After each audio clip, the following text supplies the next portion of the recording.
We're going to end the first half of the poetry with not one, but two performers. Ladies and gentlemen, possibly the funniest men in the universe, Brendan Constantine and Rick Lupert.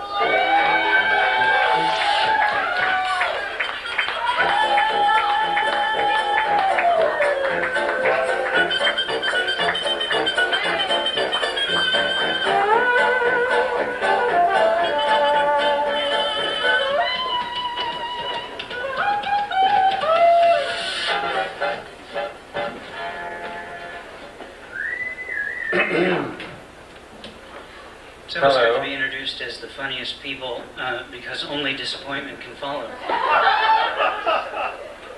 I'm already disappointed, actually.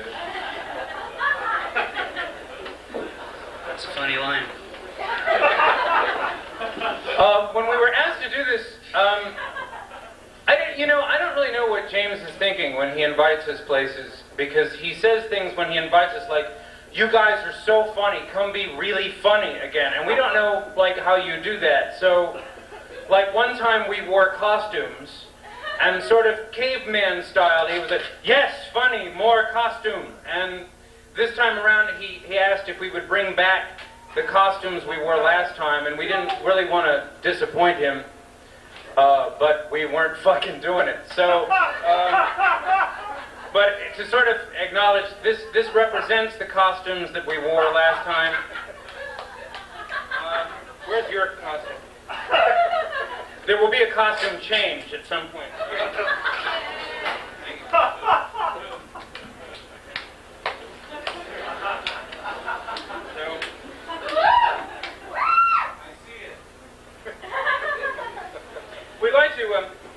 We'd actually like to ask Derrick, can you join us on stage for this? Don't wear anything complicated. Where's his costume? Oh, right.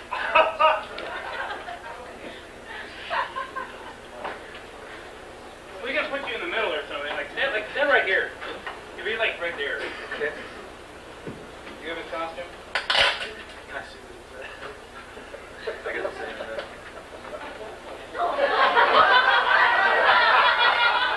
It's a perfect fit.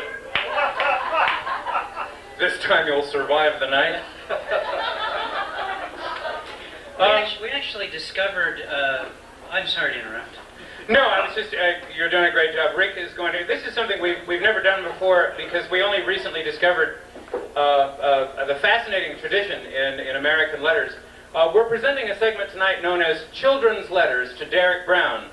These are actual letters written by children across this great country of ours, and the response is sent to them by Derrick Brown, though we suspect he doesn't remember actually writing to them. So we're going to read the letters and then ask you if you remember what it is that you said, and then we'll give you a chance to do that, and then we'll read the actual response that you probably don't remember writing. This letter was written by an industrious young man from Heber City, Utah. Dear Derrick, what the fuck? Signed, Jimmy. Do you remember how you responded to this? It's cloudy. Get a lot of those. Well, back then you wrote, "Dear Jimmy, thank you so much for your letter. You know, it reminds me of the time I went camping in the Rockies. One morning while I was fishing for breakfast, a baby deer walked right up to me. I got so close I could reach out and pet it. Afterwards, my hands stank like hell for 3 days. I sure hope this helps. Your pal, Derrick." It's coming back. I like to end with really cordial greetings. Here's another one. Dear Mr. Bown, will you be the Valentine of our town? We are sad ever since the wolves came and ate our fathers. Signed, Susie Carbincle, Nintendo, East Dakota. You don't remember what You remember this? Carbincle, come on, man. This is you. Tell him what he said. You wrote. Dear Susie, I'm so sorry to hear about the wolves. And I would be honored to be the Valentine of your town. I'm sending under separate cover a barrel full of my DNA. Please fill your local fountains with it. I'll see you in February. Love, Derrick Brown. P.S. I'm your father. Really good tour. This is sent to Derrick B. care of Mommy.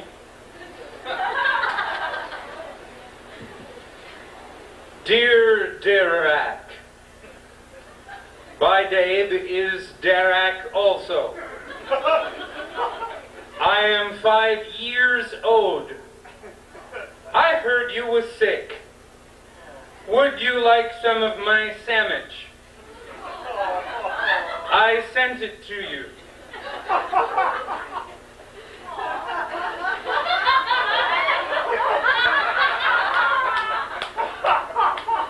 It's from 1962. It's got plants in it. Eggplants. I eat fast and runs faster. Do you have legs? Do your legs run fast? How fast do they run? Okay. Derrick. Remember what you wrote back to that one? Did I write back sometimes? Well, actually, Derrick. Actually, what you- I don't think that's what you wrote. I'm surprised. What you said was this. Memory. Dear Derrick also, thanks for the sandwich. It tasted like it was made by a lonely woman. Was it? Is she your mother or sister? Does she have eyes blue as classroom globes? Do they need a little warming? What about her hands? Does she have 2 of them? If so, please tell her to call me with them. I'm in the phone book. Because of a silly misunderstanding with the government, I'm listed as Javier Takahashi. Your bestest buddy, Derrick. Did anyone notice that Derrick opened the sandwich kind of like a vagina opening? No, that would be like this.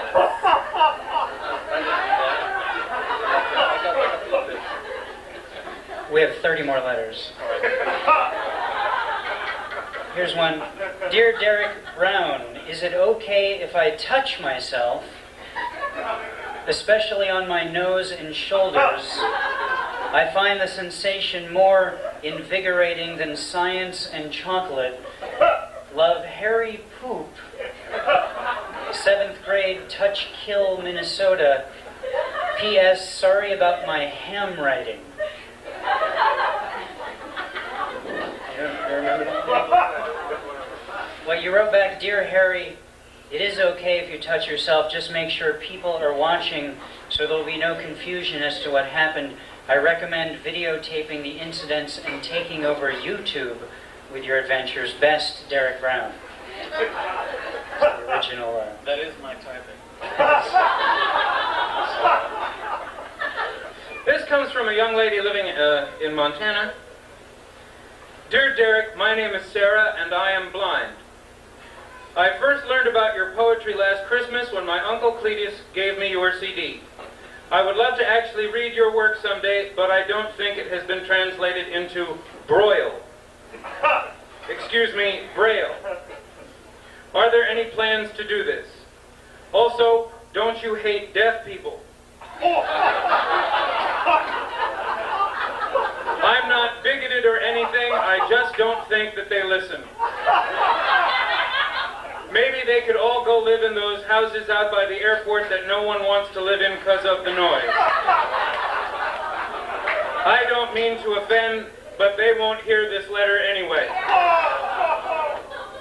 I hope you're feeling better, S.